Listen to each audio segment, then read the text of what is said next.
काय त्याचा गाडी रचलेला आहे बेकायदेशीर जनसुनावणीच्या 8 तारखेला तो ती रद्द होण्याकामी तर नियमितीकरण आणि विस्तारीकरण रद्द होण्याकामी आम्ही तर आमची लढाई लढत आहोत. रस्त्यावरची लढाई, त्यानंतर न्यायालयीन लढाई पण आम्ही आता सुरू केलेली आहे. पण ती जर त्यांनी रेटून देण्याचा प्रयत्न केला तर माझं जिल्हा प्रशासनाला असं आवाहन आहे समितीतर्फे की आम्हाला खात्रीशीररित्या कळते की विराजचं जे व्यवस्थापन आहे त्यांनी असं त्यांच्या कामगारांमध्ये ठरवलेलं आहे की तुम्ही प्रत्येक जण तुमच्या घरातली सर्व माणसं घेऊन या, जनसुनावणीला या, आम्ही प्रोग्राम ठेवलेला आहे. आणि जर ती अशी माणसं बाहेरची आली म्हणजे जी मान, पेटेगाव, गुंदे, महागाव आणि खैरापटण इकडचे रहिवासी मिळत नाही अशी माणसं तिकडे येऊन ते गोंधळ निर्माण करण्याचा आणि तिकडे कायदा व्यवस्थेचा प्रश्न निर्माण होण्याचा हे आहे. तर माझं प्रशासनाला आव्हान आहे की तिकडे येणाऱ्या प्रत्येक जणाचा तो या 5 ग्रामपंचायतीपैकी रहिवासी आहे की नाही हे तुम्ही व्हेरीफाय करायला पाहिजे, प्रशासनाने करायला पाहिजे. कारण की त्यांनी 5 गावांची यादी देऊन जनसुनावणी लावलेली आहे. तर माझं आपल्या सर्व प्रतिनिधींना पण असं म्हणणं आहे की ही कमीत कमी मागणी आमची त्यांच्यापर्यंत पोहोचली पाहिजे जिल्हा प्रशासनापर्यंत की तिकडे जे लोक येणार आहेत ते व्हेरीफाय झाले पाहिजेत की बाबा हे लोक या तिकडचे आहेत का. या 5 स्थानिक म्हणजे 5 ग्रामपंचायत असतील ते स्थानिक लोक म्हणजे त्यांचे जे काय आय कार्ड वगैरे असतील ते त्यांनी व्हेरीफाय करायला पाहिजे. ही प्रशासनाची जिम्मेदारी असं आम्हाला वाटते आणि ते त्यांनी केलं पाहिजे. आपण सगळीकडे उपस्थित राहिलेत आणि आमची बाजू आता तुम्ही मागच्या पत्रकार परिषदेपासून आमचं जो आंदोलन झालं तेव्हापासून आतापर्यंत लावून धरलेली आहे. त्याबद्दल आम्ही खूप आभारी होतो समितीतर्फे. आणि या संध्याकाळी जी पत्रकार परिषद आहे त्यामध्ये पण तुम्ही ग्रामस्थांतर्फे त्यांना काही प्रश्न विचारावे की बाबा ग्रामस्थांचे हे प्रश्न आहेत तर हे त्याबद्दल तुमचं काय म्हणणं अशी माझी विनंती आहे आणि माझी शब्द सांगतो. दिवसामध्ये पण पत्रकार परिषद सर्व उपस्थित होतात. मी सर्वांचं म्हणणं ऐकलेलं आहे. या विराट प्रकल्पाला मार्ग नागपूरचे तसंच प्रचंड विरोध आहे आणि त्या विरोधाला सर्व पक्ष पाठिंबा मिळालेला आहे.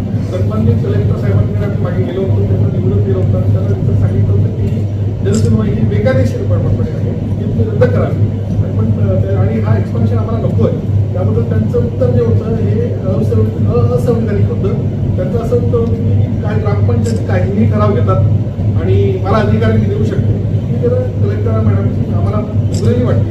जर तुम्ही एक प्रशासक आहे, संविधानाने दिलेल्या तुम्ही पदावर बसलात, तुम्ही हुकुमशाही नाही, ती लोकशाही पद्धतीने आहे आणि आम्ही संविधान पद्धतीने आम्हाला राईट्स आहेत की आमच्या मूलभूत अधिकारांसाठी लढणार. त्यानंतर MPCBने जे आता एक ठिकाणी MPCB जे प्रदूषण खातं आहे ते म्हणतात की काही काही वर्गवारी केलेलं आहे. ग्रीन झोन असेल, रेड झोन असेल किंवा ऑरेंज झोन असेल, या 3 प्रकारमध्ये हे सर्व कारखाने मोडतात. बरोबर. आता आपला पूर्वपट्टा हे सर्वांना माहिती आहे की हा हरितपट्टा आहे आणि ह्याच्यामध्ये तुम्ही लाल सवयीचा कायदा घुसवता, कारखाना घुसवता आणि त्याला परमिशन देता. हे कुठेतरी संविधानाच्या आणि कायद्याचं उल्लंघन आहे. आम्ही पत्रकार परिषदेच्या मार्फत ही जनसुनवाई रद्द करावी अशी मागणी केली होती. तरी सुद्धा ही जनसुनवाई रद्द कुठल्याही पद्धतीचा असा संदेश प्रशासनाने किंवा आम्हाला विराट कंपनीकडून आलेला नाही की जनसुनवाई रद्द झाली आहे असे आलेलं नाही. त्याच्यामुळे जनसुनवाईच्या वेळी खूप मोठा जनक्षोभ हा विराट प्रोफाईल आणि प्रशासनाला पाहायला मिळेल आणि त्यावेळी तुम्ही असा दिसेल. त्याच्यामुळे आमचा सर्वांचा विरोध आहे. आता आपले पत्रकार बंधूंचे आभार मानायला हवे की आपण जेव्हापासून मान ग्रामपंचायत आणि या संघर्ष समिती मान यांनी विराज प्रोफाईलच्या विरुद्ध जो उभारलेला लढा आहे त्याला आपण इथे जमलेले आपले लोकप्रतिनिधी असतील, नेते मंडळी असतील, राजकीय मंडळी असतील, आपल्या गावाचे प्रतिनिधी असतील आणि आपले पत्रकार बंधू आपण हा लढा आज मोठ्या जोमाने पुढे नेत आहोत. त्याबद्दल सर्वांचे आभार. आणि विराज हे असं व्यवस्थापन आहे जे कोणालाही जुमानत नाही. गावकऱ्यांना काय होतंय किंवा तिकडच्या स्थानिक लोकांचे काय परिस्थिती आहे ह्याच्याबद्दल त्यांना कुठलंही स्वारस्य नाही किंवा त्याच्याबद्दल त्यांना काहीही पडलेलं नाही.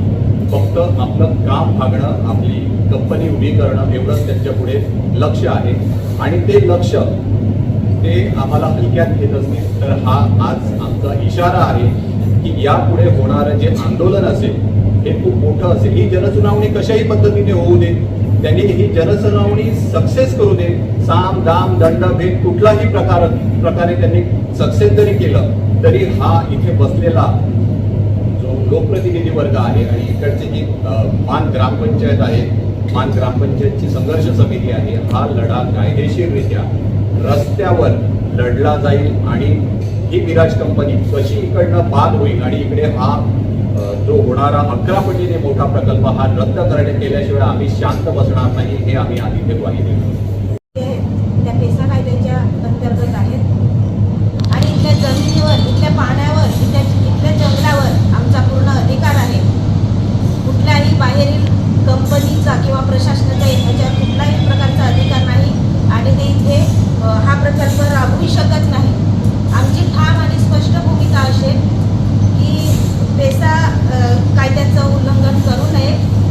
ग्रामसभेचा ठराव हा अंतिम राहील आणि ही जनसुनावणी रद्द झाली पाहिजे. ही आमच्या हक्काची आणि अस्तित्वाची लढाई आहे. ही शेवटपर्यंत आम्ही लढू आणि जिंकू. जोहार जिंदाबाद. आम्ही काही दिवसाने जिल्हाधिकारी यांना पत्रव्यवहार करून आम्हाला आजपर्यंत काही त्यांचं पत्रव्यवहार आलेलं नाही आणि कुठल्याचेच आम्हाला जनसुनावणीचं म्हणजे रद्द करावी हे कुठलंच पत्र दिलेलं ग्रामपंचायतीला किंवा ग्रामस्थांना कुठल्याच माहिती दिलेली नाही आणि जनसुनावणी रद्द करावी. आणि माझं एवढंच आव्हान आहे की प्रशासनाला की आमच्या गावामध्ये काय चालते, कुठलं पाणी पितात लोक हे तुम्ही पिऊन दाखवा आणि 1 महिना किंवा 2 महिने राहून दाखवा. तेव्हा तुम्हाला समजेल का आमच्या गावातली काय लोक म्हणजे खातात पितात, कसं राहतात, त्यांचं तापमान कसं आहे हे तुम्ही घेऊन दाखवा. नंतर तुम्ही ह्या कंपनीला सपोर्ट करा.